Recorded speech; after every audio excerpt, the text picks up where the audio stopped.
ఏళ్లకే ప్రపంచ champion, 18 ఇయర్స్కే world ఛాంపియన్గా నిలిచిండట.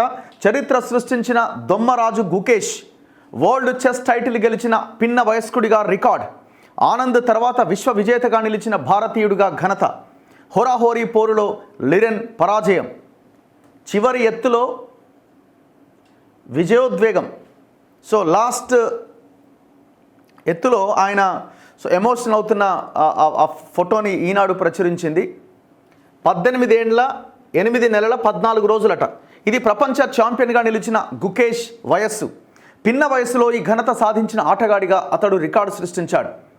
Kasparov 1985లో 22 ఏళ్ల 6 నెలల 27 రోజుల రికార్డును బద్దలు కొట్టిండు మన భారతీయుడు. ప్రపంచ క్లాసిక్ చెస్ ఛాంపియన్షిప్లో విజేతగా నిలిచిన భారతీయుల్లో గుకేష్ స్థానం ఇది. 5 సార్లు టైటిల్ సొంతం చేసుకున్న ఆనంద్ అతని కంటే ముందున్నాడు. అద్భుతమైన ఘనత సాధించిన గుకేష్కు అభినందనలు. అతని అసామాన్య ప్రతిభ, కష్టం, అంకితభావానికి ఫలితం ఇది. ప్రధానమంత్రి నరేంద్ర మోదీ కూడా రెస్పాండ్ అయ్యిండు.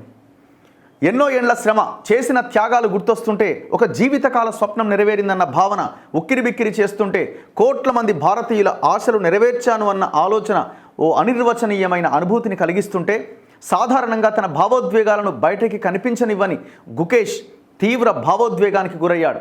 ఆ క్షణంలో కన్నీటిని ఆపుకోవడానికి ఏమాత్రం ప్రయత్నించలేదు. అది అతడు చరిత్ర సృష్టించిన క్షణం. ప్రపంచ చెస్ ఛాంపియన్గా నిలిచిన క్షణం. అవును, మన దొమ్మరాజు గుకేష్ ఇప్పుడు ప్రపంచ చెస్ కింగ్. హోరాహోరీగా సాగిన 14వ రౌండ్లో డిఫెండింగ్ ఛాంపియన్ డింగ్ లిరెన్ను ఓడించిన తెలుగు మూలాలున్న ఈ కుర్రాడు మొత్తంగా 7.5 పాయింట్లతో ప్రపంచ ఛాంపియన్షిప్లో విజేతగా నిలిచాడు. సో ఇంకా డీటెయిల్స్లోకి వెళ్తే, సో ఛాంపియన్ పేజ్లో వాళ్ళు క్లియర్గా రాశారు. చాలామంది చెస్ పండితుల దృష్టిలో ఫేవరెట్ అయినా కాస్త తడబడి నిలబడి ఆధిక్యం సంపాదించాడు.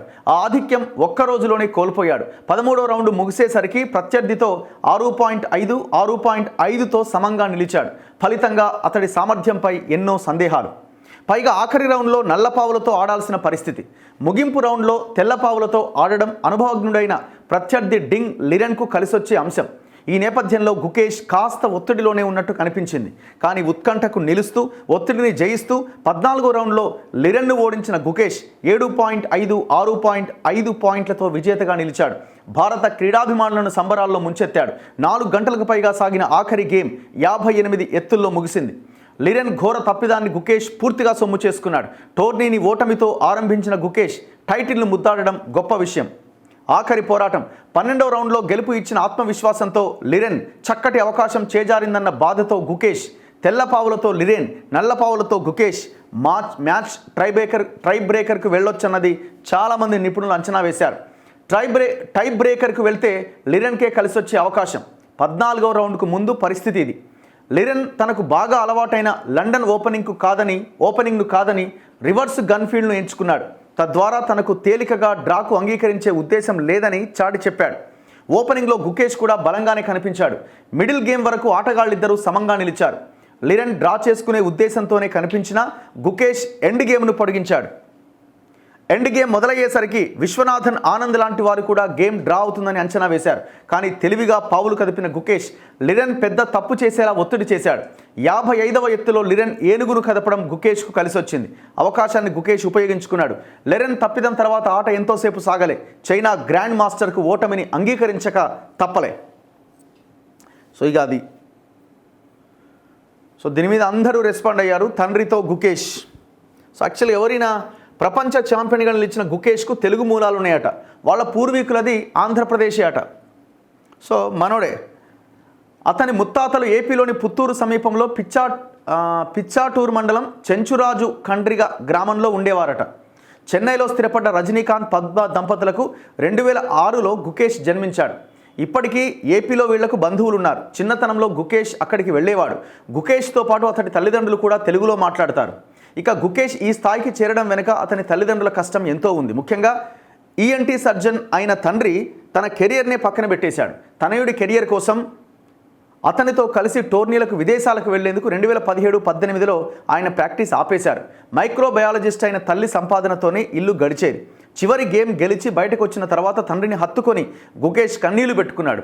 చెన్నైలో ఉన్న తల్లికి ఫోన్ చేసి మాట్లాడాడు. తల్లి కొడుకులు భావోద్వేగానికి గురయ్యారు. సో ఇట్లా ఓ భారతీయుడు ప్రపంచ ఛాంపియన్షిప్ గెలిచాడు చెస్లో.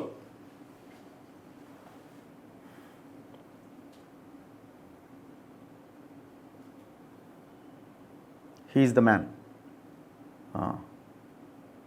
విజేతగా నిలిచిన దొమ్మరాజు గుకేష్కు ట్రోఫీతో పాటుగా 11,45,00,000 నగదు బహుమతి కూడా దక్కింది. రన్నరప్ లిరెన్ 9,75,00,000 గెలుచుకున్నాడు. ఈ ఛాంపియన్షిప్ మొత్తం ప్రైజ్ మనీ 21,17,00,000. ఒక్క గేమ్ గెలిచిన ప్లేయర్కి 1,69,00,000 వస్తాయి. 3 గేమ్లు నెగ్గిన గుకేష్కు 5,07,00,000, 2 గెలిచిన లిరెన్కు 3,38,00,000 దక్కినాయి. మిగిలిన ప్రైజ్ మనీని సమానంగా పంచారు. సో ఇట్లా ఒక గొప్ప అద్భుతమైన విజయాన్ని భారతదేశానికి అందించాడు గుకేష్. చిన్నోడే కానీ బుర్రున్నోడు, దమ్మున్నోడు గుకేష్ అద్భుతమే చేశాడు. ఒత్తిడిని అధిగమిస్తూ ప్రపంచ చెస్ పైన భారతీయులు ఆధిపత్యాన్ని చాటుతూ చిన్ననాటి స్వప్నాన్ని సాకారం చేసుకున్నాడు. ఆఖరి రౌండ్లో డిఫెండింగ్ ఛాంపియన్ లిరెన్ను ఓడించిన 18 ఏళ్ల గుకేష్ అత్యంత పిన్న వయస్సు చెస్ ప్రపంచ ఛాంపియన్గా చరిత్ర సృష్టించాడు. దిగ్గజ ఆటగాడు గ్యారీ కాస్పరోవ్ 22 ఏళ్ళు ఆయనకి అప్పుడు ఆ రికార్డు సాధించినప్పుడు ఆ రికార్డుని బద్దలు కొట్టిండు గుకేష్. చెస్ మేటి విశ్వనాథన్ ఆనంద్ 5 సార్లు, ఆ తర్వాత జగజ్జేతగా నిలిచిన రెండో భారతీయుడిగా గుకేష్ నిలిచాడు. ఉత్కంఠభరితంగా సాగిన ఆఖరి గేమ్లో నల్లపావులతో ఆడుతూ అతడు ఒత్తిడికి నిలిచిన తీరు అద్వితీయం.